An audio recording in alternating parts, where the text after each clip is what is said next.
Hi friends, welcome to my channel கிறிஸ்தாஸ் kitchen recipe.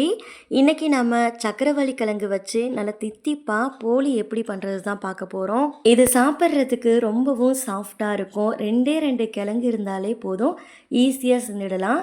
இப்போ வாங்க இந்த ரெசிபி எப்படி பண்ணுறதுன்னு பார்க்கலாம். ஃபஸ்ட்டு இந்த ரெசிபி பண்ணுறதுக்கு ஒரு பவுலில் 1 கப் அளவுக்கு மைதா மாவு சேர்த்துக்கோங்க. நீங்கள் மைதா மாவுக்கு பதிலாக இதில் முழுசாக நீங்கள் கோதுமை மாவு கூட பயன்படுத்திக்கலாம். இப்போது இந்த மாவு கூடவே 1/4 டீஸ்பூன் போல் மஞ்சள் தூள் சேர்த்துக்கோங்க. கூடவே 1 டேபிள் ஸ்பூன் நெய் சேர்த்துக்கோங்க.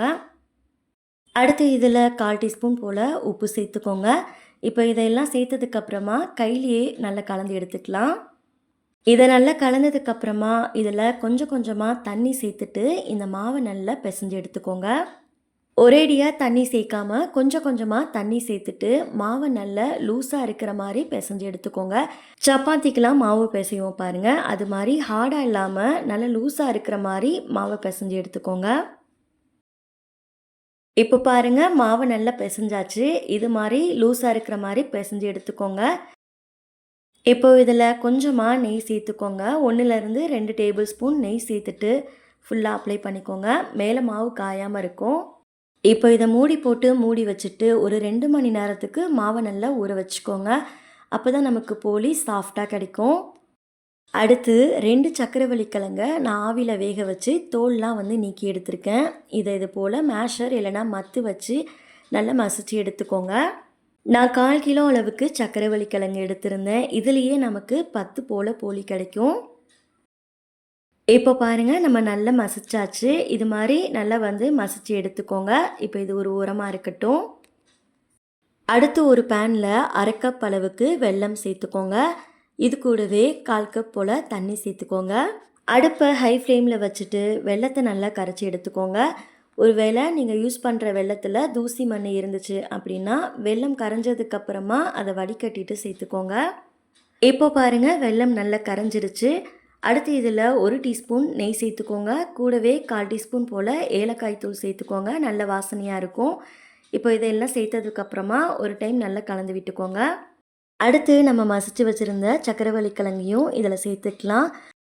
அடுப்பை லோ ஃப்ளேமில் வச்சுட்டு நல்லா கைவிடாமல் கலந்து விட்டுட்டே இருங்க. ஃபஸ்ட்டு நம்ம பார்க்கும்போது தண்ணியாக இருக்கிற மாதிரி தான் தெரியும். 2லேருந்து 3 நிமிஷத்துலேயே பார்த்திங்கன்னா நல்லா திக்காக ஆரம்பிச்சிடும்.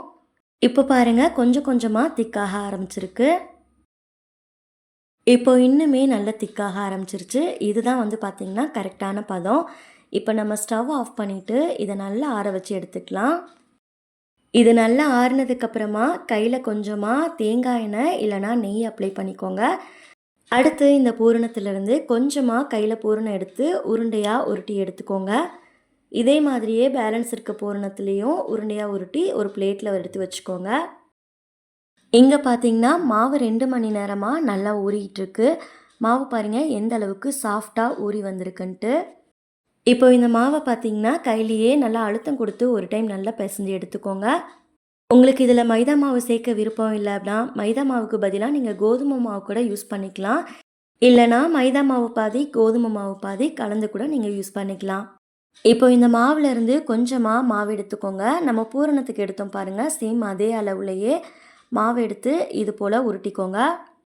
வாழை இலை யூஸ் பண்ணிக்கோங்க. இல்லைனா பால் கவர் இல்லைனா எண்ணெய் கவர் எது வேணாலும் யூஸ் பண்ணிக்கலாம். மேலே கொஞ்சமாக எண்ணெய் இல்லைனா நெய் அப்ளை பண்ணிவிட்டு மாவை இது போல் கையிலேயே நல்லா தட்டிட்டு ஃபுல்லாக பரப்பி விட்டுக்கோங்க.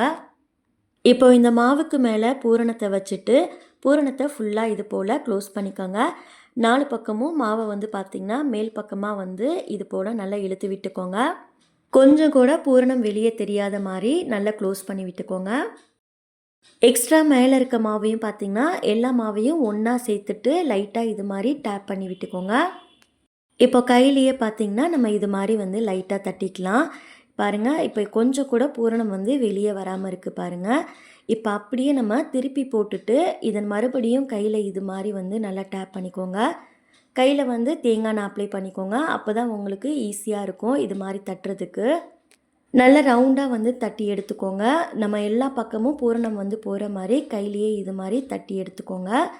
அவ்வளோதான். இப்போ நம்ம இதை வெளியில் எடுத்துடலாம். பாருங்கள், கொஞ்சம் கூட பூரணம் வெளியவே வரல. அடுத்து ஒரு பேனை சூடுபடுத்திக்கோங்க. அதில் தேங்காய் எண்ணெய் இல்லைன்னா நெய் சேர்த்துட்டு நம்ம போலியை வந்து இதில் சேர்த்துடலாம். இதுக்கு மேலேயும் கொஞ்சமாக நெய் சேர்த்துக்கோங்க. உங்களுக்கு நெய் சேர்க்க விருப்பம் இல்லைன்னா தேங்காய் எண்ணெய் கூட நீங்கள் யூஸ் பண்ணிக்கலாம். அடுப்பை மீடியமில் வச்சுட்டு 2 பக்கமும் நல்லா திருப்பி போட்டு வேக வச்சு எடுத்துக்கோங்க. லோ ஃப்ளேமில் வச்சு வேக வச்சோம்னா மேலே இருக்க மாவு ஹார்டாக இருக்கிற மாதிரி இருக்கும். அதனால் மீடியம் ஃப்ளேமில் வச்சு வேக வச்சு எடுத்துக்கோங்க. இப்போ பாருங்கள் 2 பக்கமும் நல்லா வெந்துடுச்சு. இதை நம்ம வெளியில் எடுத்துடலாம். அவ்வளோதான், சக்கரவள்ளி கிழங்கு போலி சூப்பராக தயாராகிடுச்சு. ஈவினிங் டைமில் ஃப்ரீயாக இருக்கிற டைமில் கண்டிப்பாக ட்ரை பண்ணி பாருங்கள். இதை சாப்பிட்றதுக்கு மேல் மாவு நல்ல சாஃப்டாகவும் பூரணமும் நல்ல தித்திப்பாகவும் சாப்பிட்றதுக்கே ரொம்ப நல்லாயிருக்கும். ட்ரை பண்ணி பாருங்கள். ட்ரை பண்ணி பார்த்துட்டு உங்களுக்கு எப்படி வந்ததுன்னு மறக்காமல் உங்களோட ஃபீட்பேக்கை ஷேர் பண்ணிக்கோங்க. இந்த ரெசிபி உங்களுக்கு பிடிச்சிருந்தா லைக் பண்ணி சப்ஸ்கிரைப் பண்ணிக்கோங்க. நெக்ஸ்ட்டு ஒரு ரெசிபி வீடியோவில் பார்க்கலாம். தேங்க்ஸ் ஃபார் வாட்சிங். பபாய்.